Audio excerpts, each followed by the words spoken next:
Hi guys, I hope you and your family are doing really well today and everybody's super healthy and feeling great. Thanks so much for joining me. Today I'm going to read you the first chapter of a pretty short book called The Velveteen Rabbit.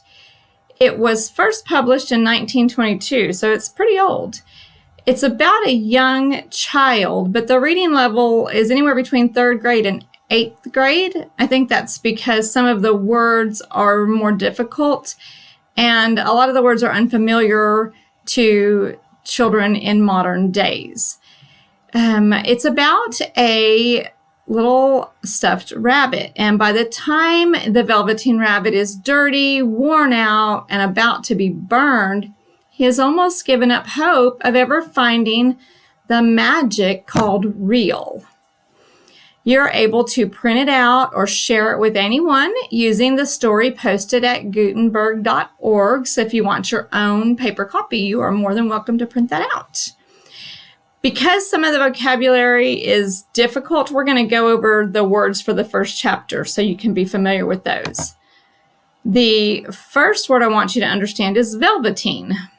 It's a material made of cotton that feels like velvet. And, velvet is a very soft material that feels like fur.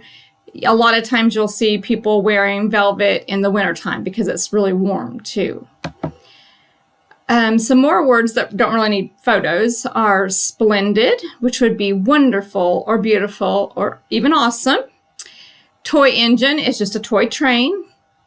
Parcels are presents. Snubbed means you've been ignored or made fun of. And Nana is the name of the boy's caretaker or babysitter. Satin is a smooth, shiny material that's like satin. So here's a picture of what satin looks like. I'm sure you recognize that kind of fabric. Some other words that don't need photos are mechanical toys. That's just toys that have moving parts. Tone is the way people talk to you, the tone of their voice.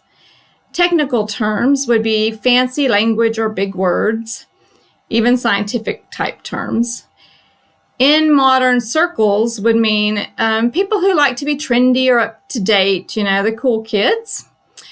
A fender is actually a little fence that's placed in front of a fireplace. A sprig of holly. Holly is a plant with spiky leaves and red berries that's used for Christmas decorations. And a sprig is actually the little twig or the bit of branch that has the leaves on it. Broader views would be views of someone who has a more open mind. Putting on airs. To put on airs means to act like you are better than everybody else. Insignificant means that you're of little importance. Nobody values you very much.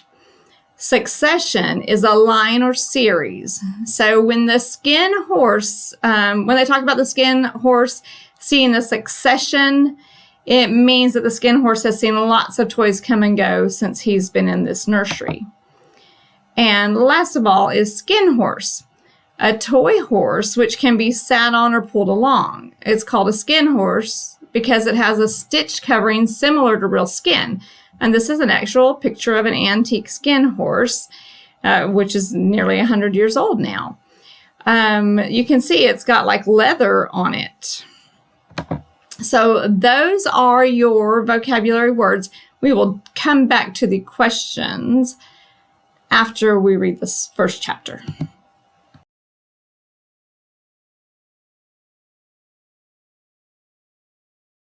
Okay, this is where you can find your own copy of The Velveteen Rabbit online for free. It's an old enough book that it doesn't have all kinds of copyright restrictions anymore. It says on Gutenberg.org, this ebook is for the use of anyone, anywhere, at no cost, and with almost no restrictions whatsoever.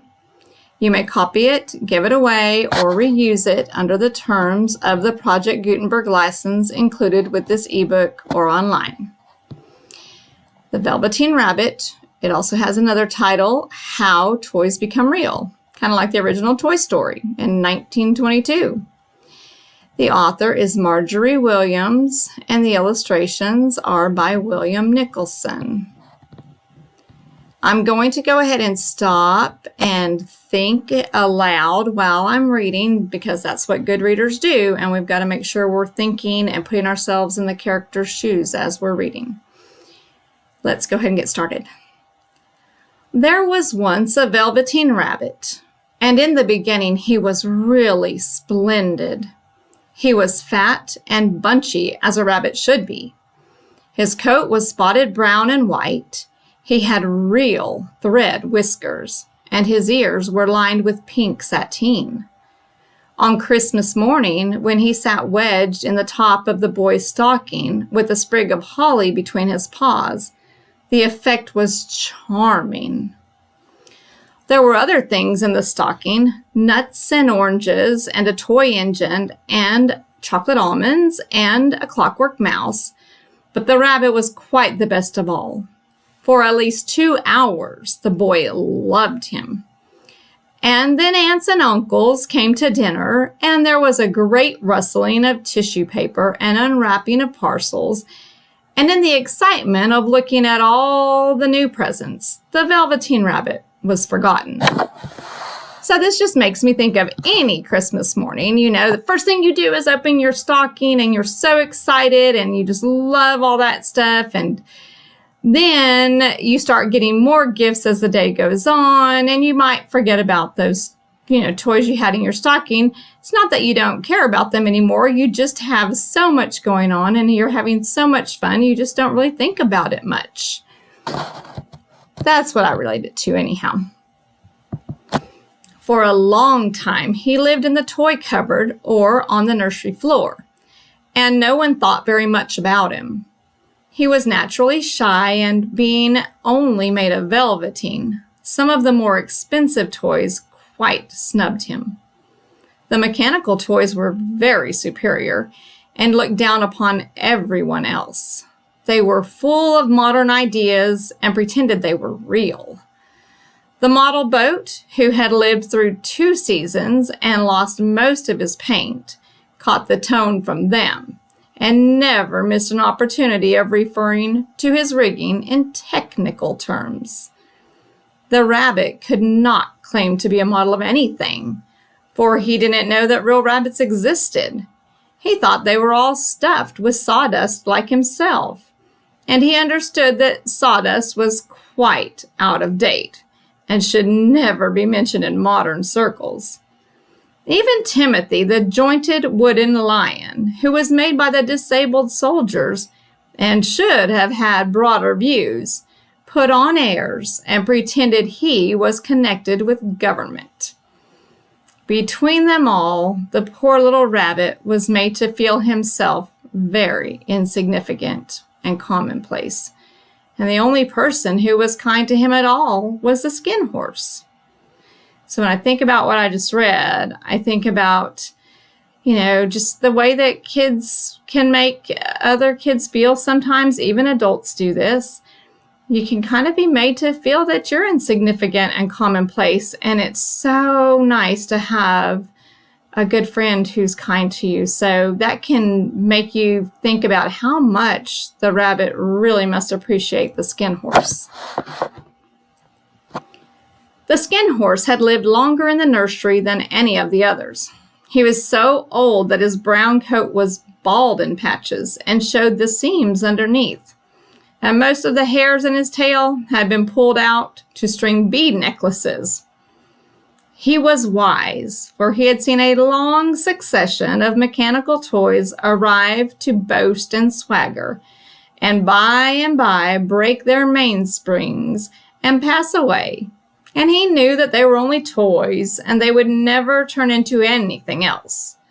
For nursery magic is very strange and wonderful, and only those playthings that are old and wise and experienced, like the skin horse, understand all about it. "What is real?" asked the rabbit one day when they were lying side by side and near the nursery fender before Nana came to tidy the room. "Does it mean having things that buzz inside you and a stick-out handle?" So I'm thinking now, all right, The rabbit knows that there's something called real. The horse knows that all these toys that are falling apart aren't ever going to become real. So maybe things aren't going to be as good for these other toys who act superior as it is going to be for the horse and the rabbit. Real isn't how you're made, said the skin horse. It's a thing that happens to you. When a child loves you for a long, long time, not just to play with, but really loves you, then you become real. Does it hurt? Asked the rabbit.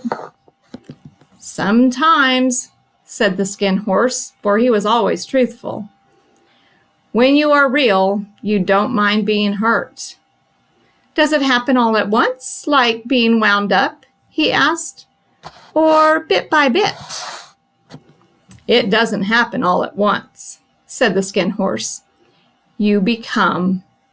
It takes a long time. That's why it doesn't happen often to people who break easily or have sharp edges or who have to be carefully kept.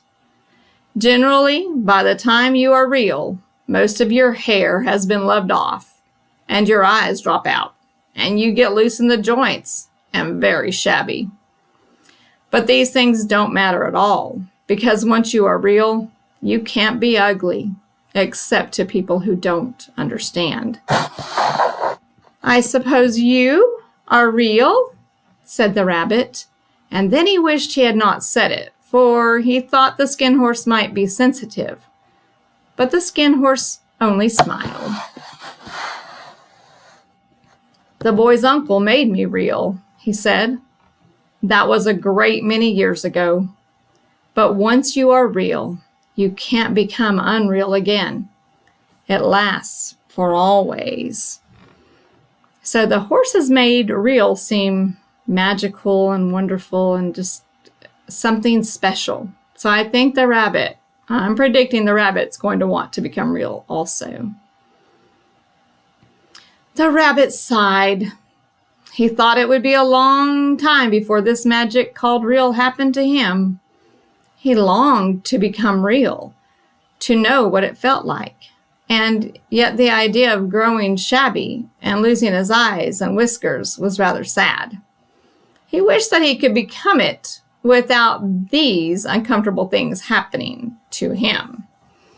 Okay, so I know it doesn't say it on Gutenberg.org, but this is actually the end of chapter 1. This is technically a chapter book, and that's the end of chapter 1. So let's look at the questions for chapter 1 real quick. First question I want you to think about is, what is the setting of the story? Second question is, who is the narrator in the story? Third, is the story written in first, second, or third person? 4, what is the genre of the story? 5, what is the author's purpose in writing the story? 6, what do you predict will happen to the Velveteen Rabbit? And a bonus thing I want you to be thinking about is, why is the author using the term person to talk about stuffed animals?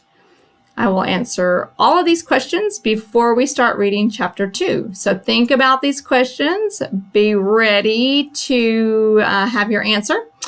And before we start reading chapter 2, I will let you know the answers to these questions. Thanks so much for joining me today. I hope you are doing great, and I hope to talk to you soon. Bye-bye.